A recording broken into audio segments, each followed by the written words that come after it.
আমরা 16 বছর রাজপথে আপনাদেরকে নিয়ে রেডি করতে পারি নাই।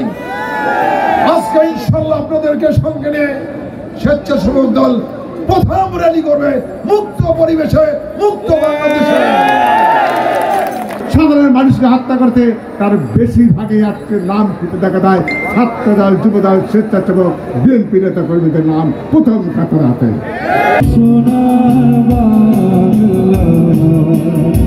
আমি তোমায় ভালোবাসি।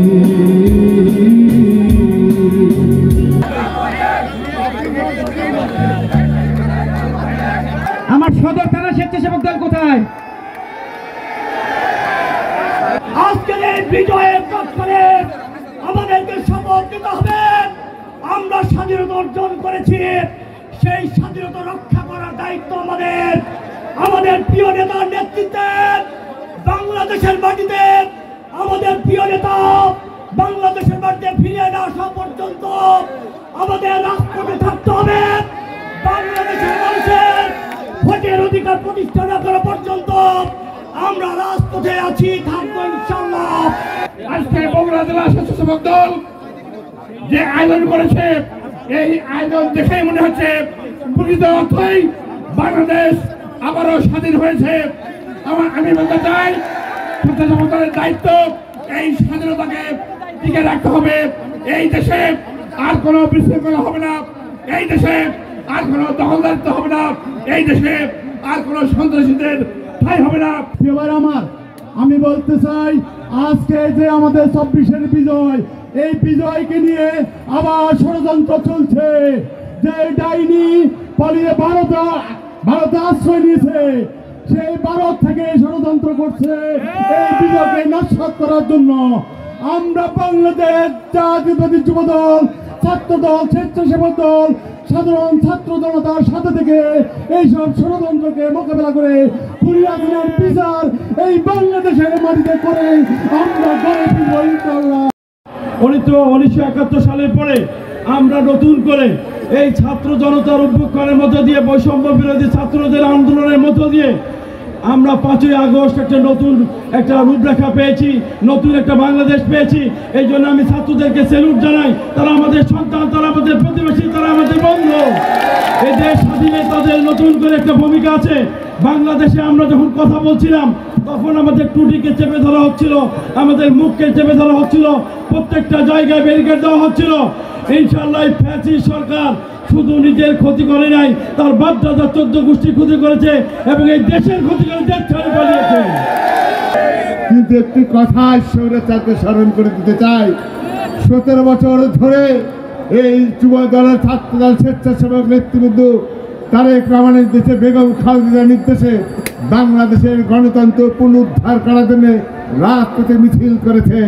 তুমি হাতিরা গুলি চালিয়েছ, সেই গুলির ভয়তে আমার একটি স্বেচ্ছাসেবক নেতারা দেশ থেকে পালিয়ে যায় না। 17 বছর ধরে তোমার জুলুম নির্যাতন সহ্য করে রাজপথে কম্পিত মিছিল করতে, তুমি মামলাদের জেলখানায় করতে, জেল থেকে বেড়ে ওই দেশ ছেড়ে পালিয়ে জানি আবার রাজপথে মিছিল করতে তোমার বিরুদ্ধে। এইটি হলো স্বেচ্ছাসেবক দল। 17 বছর ধরে তুমি গুলি চালিয়ে আমার ভাইকে হত্যা করেছ। মনে করেছিল আমার ভাইকে হত্যা করলে আমরা কাপুরুষের মধ্যে বাংলাদেশ থেকে পালিয়ে যাব। আমরা পালিয়ে যাইনি। আমার ভাইয়ের রক্ত শপথে আমার দ্বিগুণ শক্তিতে ওই রাজপথে আবার কম্পিত করেছিল। সেইটি হলো জাতীয়তাবাদী স্বেচ্ছাসেবক দল। প্রিয় ভাই আমার, বাংলাদেশের এই আন্দোলনে, এই শেখ হাসিনার পতন আন্দোলনে বিএনপি কি ভূমিকা ছিল? এই হত্যাকাণ্ডে এই হাসিনার পুলিশ বাহিনী, হাসিনা গুন্ডা বাহিনী যারা শত শত ছাত্র নেতাদের হত্যা করেছে, সাধারণ মানুষকে হত্যা করতে, তার বেশিরভাগই আজকে নাম খুঁজে দেখা দেয় ছাত্র দল, যুব দল, স্বেচ্ছাসেবক, বিএনপি নেতা কর্মীদের নাম প্রথম কাতারে আছে। এইটি হলো বেগম খালেদা জিয়া তারেক রহমানের নির্দেশে। বেগম খালেদা জিয়া তারেক রহমান বলেছেন, বাংলাদেশের বিএনপি রাজনীতি তারাই করবে যারা ভয় ভীতির পক্ষ করে বাংলাদেশের মাটি মানুষকে যারা ভালোবাসে, তারাই বিএনপি নেতৃত্ব দেবে। সেই নেতৃত্বই হলো আজকে জাতীয়তাবাদী স্বেচ্ছাসেবক দল। প্রিয় ভাই আমার, সবাইকে মনে রাখতে হবে, আজকের এই সুসময়ে ওই সমস্ত চামচা আর ওই সমস্ত ঘাপটি মেরে রাজনীতির দুর্বৃত্তের যেন এই দলে প্রবেশ করতে না পারে। আমরা ইতিমধ্যে দেখেছি দলের নাম ভাঙ্গে কেউ কেউ আজকে অতিরিক্ত করার চেষ্টা করছে। তারেক রহমানের নির্দেশে তাদেরকে সাবধান করে দিতে চায়। এই দল কোনো বিশৃঙ্খলাকে, কোনো সন্ত্রাসীকে, কোনো চাঁদাবাজ রাস্তার দখলবাজকে এই দলে স্থায়ী হবে না কখনো। ভার আমার, আমরা শুধু তাদেরকে বাংলাদেশ থেকে মুক্ত করতে চাই যারা আমাদের কণ্ঠ স্তব্ধ করে দিয়েছিল, যারা আমার ভাইকে হত্যা করে গুলি করেছে, যারা আমার দেশনেত্রী বেগম খালেদাকে অন্যায়ভাবে 8 বছর জেলখানে রেখেছ, তাদেরকে বাংলাদেশের মাটিতে আর রাজনীতি করার সুযোগ দেওয়া হবে না। আমাদের ধৈর্য ধরতে হবে। আমাদের ধৈর্য ধরে আপনারা যে দীর্ঘ 16 বছর ধৈর্য ধরেছেন, কষ্ট করেছেন, আর কিছুদিন আপনাদের ধৈর্য ধরতে হবে, কষ্ট করতে হবে। ইনশাআল্লাহ আমরা গণতান্ত্রিকভাবে একটি অবাধ নিরপেক্ষ সুষ্ঠু নির্বাচনের মাধ্যমে ক্ষমতায় যেতে চাই। আমাদের দলে কোনো বিশৃঙ্খলা করতে দেওয়া যাবে না। আজকে 16 বছরে আমরা এইভাবে মুক্ত অবস্থায় স্বাধীনভাবে এখানে কথা বলতে পারি নাই। আমরা 16 বছর রাজপথে আপনাদেরকে নিয়ে রেডি করতে পারি নাই। আজকে ইনশাআল্লাহ আপনাদেরকে সঙ্গে নিয়ে স্বেচ্ছাসেবক দল প্রথম র্যালি করবে মুক্ত পরিবেশে, মুক্ত বাংলাদেশে। আমরা আশা করছি এই 16 বছরের হিসাব এই খুনি হাসিনার দোসররা আজকে ফ্যাসিস্ট সরকার থেকে শুরু করে যারা অন্যায় অত্যাচার করেছে, খুন গুম করেছে, লুটপাট করেছে, বাংলাদেশকে ধ্বংস করেছে, তাদের অবশ্যই এই অন্তর্বর্তীকালীন সরকার বিচারে কাঠগড়ায় দাঁড়াবে। এই বাংলাদেশের মাটিতেই তাদের বিচার করতে হবে।